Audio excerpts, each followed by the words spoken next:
Good morning. I'm Maria from the Riches and Simple Living. I'm saying good morning, but it is now, but time I put this on, it'll probably be afternoon. So good afternoon if it is. But yeah, I'm Maria from the Riches and Simple Living, and today I'm going to talk about marking your child's work and testing them. Do I or don't I? So I'm going to talk from my experience, what I do. We'll talk about marking work first of all. I do and I don't, actually. I'm half and half with Sian. If she's working from one of the workbooks, I do mark her answers on that. And that doesn't mean like school where I'm rigid, oh that's wrong and everything like that. If she's a bit off with something, and this is the reason why I do mark it. If she is a bit off with something, rather than mark it wrong, we'll discuss it and she can either add a bit on or adjust her answer.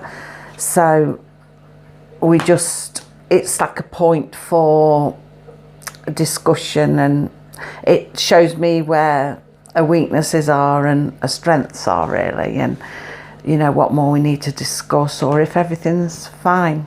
I mean, we discuss the lessons as we go along, but with the workbooks, they've got where you read it, and then they've got like question sections. Actually, when the new term starts, or when we get near to the new term, I perhaps do some vlogs on each of the workbooks, so you can see what each workbook looks like, its layout, and what you actually do with it.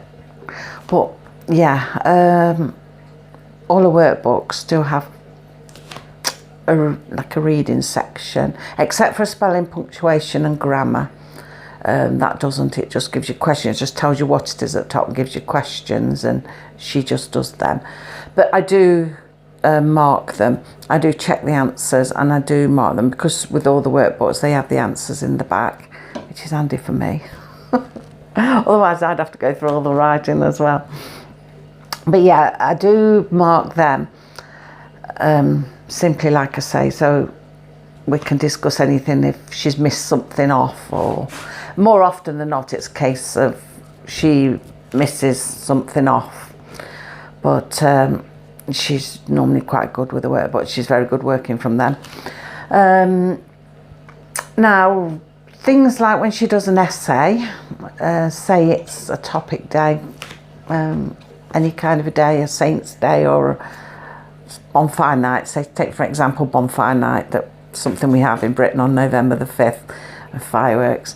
So we'll perhaps do a topic on that, she write an essay on that.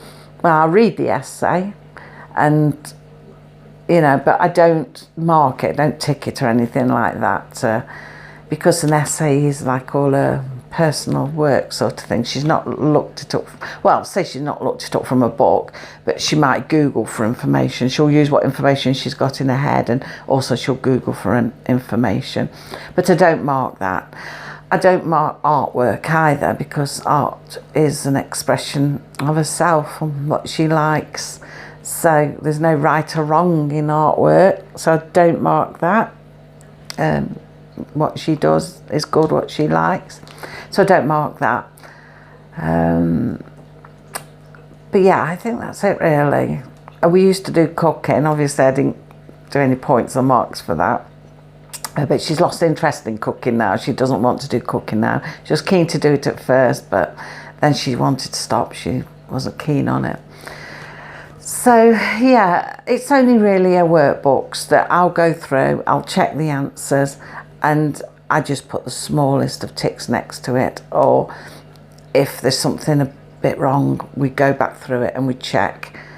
So, and the same with the maths books, I do have to check them, and if she gets some wrong, then we go through it. Sometimes she just like a number of 2 out, and she's like, how did I do that? So yeah, by just checking the answers and going through, then I can help her see, you know, what she needs to do and where she's gone wrong, especially with maths, and she can often see herself. I ask her first and say, what's that about? I'll say, just have another read through, and she'll go, oh yeah, of course, and then she'll look baffled and how did I do that? So it's quite good because obviously it helps really.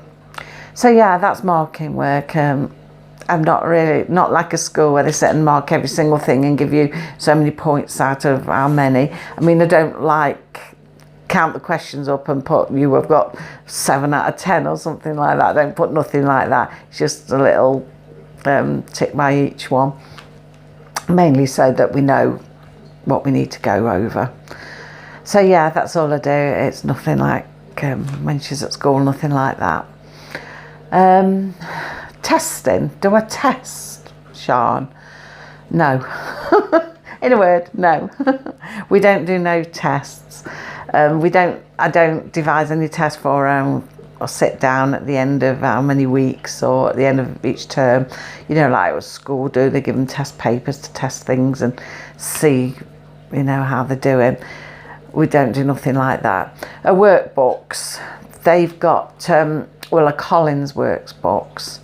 They've got the review questions, so by reading the read up writing and then answering the review questions, it's a bit like testing anyway, I think. You know, you're reviewing what you've done and, you know, that's fine. I'm trying to think if any of the books have got test questions in them. Don't think they have.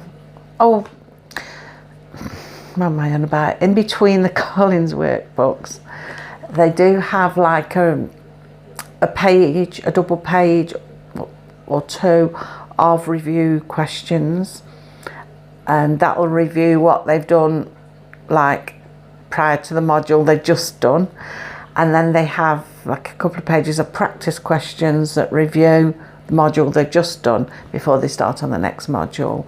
So that's really like the only form of test she does, but to me that's not like a test, it's just working through a workbook. So I don't actually write her tests out as such. I mean, like I say, come September now, when we start getting all the workbooks out, I'll probably do some vlogs on each topic she does and what books we use, and give you a look at the books so you can see what the books look like and how they all work. And I'll show you then like the test questions and practice questions. But it's not like sitting a test, it's just, I just consider it as part of that module. It's like the end of the modules before you start the next ones. So yeah, and some of the Collins workbooks have got separate workbooks in the back where they haven't got the review questions or practice questions. It's just like all work that you've got to go back through and look at. So it'll have say like a history book, it'll have something maybe about 1066 and the Battle of Hastings and William the Conqueror. So like in the first part of the book she'd do the reading about it all, and then answer the little questions at the bottom, and then when she gets to the end of the module she perhaps have some review questions on it. But in the back of the book then there's a separate workbook and it's got the same, but it hasn't got any reading, no write-up, so you've got to go back to the original write-up and read through it again and work through your workbook like that. So I think that's quite good, and it sort of sounds it down for them as well because it's going over it again. But it's not a test, it's nothing like a test, it's just a workbook. But I will show you this in September. We'll go through some of the workbooks and one by one, and we'll have a look at them so you can see what they're like, because you might be interested in getting the same workbooks yourselves. I mean, they are Key Stage 3, so, you know. But, yeah, so that's it really. It is short and sweet today. I'm not going to go on and on. But no, as far as marking goes, yes, I mark the workbooks, but simply because we can go over the things that are wrong or bits that she's missed off. Sometimes she might not catch the point quite right, so we go over it again so that she does understand it. So that's the only reason I do tick them, and I don't mark anything else. I don't put marks out of 10 or whatever. I don't do anything like that. The workbooks are simply just checked, just so we can use it as part of a lesson to make sure she's got the points right. And what was I talking about? Testing. Mine went blank then. And testing, no, I don't do tests for her. I never wrote no tests or devised any tests for her. She doesn't need any tests. Don't need to test her on anything. You can see how she's doing as she goes along. And the beauty about homeschooling is as if when I see what she's doing as she goes along, if it's something she doesn't like, I can change it and put in something she does like and chop and change a lesson. So there's no need to test for anything, because you just, you know, going along and seeing where her strengths lie and the weaknesses lie, and you're adjusting it yourself. You don't need to test for that. So yeah, that's it for today. 10 minutes, I think. But yeah, that's it for today. I forgot what day vlog we're on. Was it 23 or 24? I don't know. This is because I was doing my 30-day challenge to do a vlog each day. It's a personal challenge, and I just thought I'd do it each day just to try and get me in the swing of things a bit. So yeah, I'm getting there. So anyway, yeah, whichever day it was, I shall see you again tomorrow anyway, because I know I'm not on day 30 yet. So I shall see you again tomorrow. When I do finish my 30-day challenge to myself, I'm going to go back to my twice a weeks then, which will probably be a Tuesday and a Friday, but I'll let you know for definite when I get to day 30. So have a good day, everybody, and I'll see you tomorrow. Bye.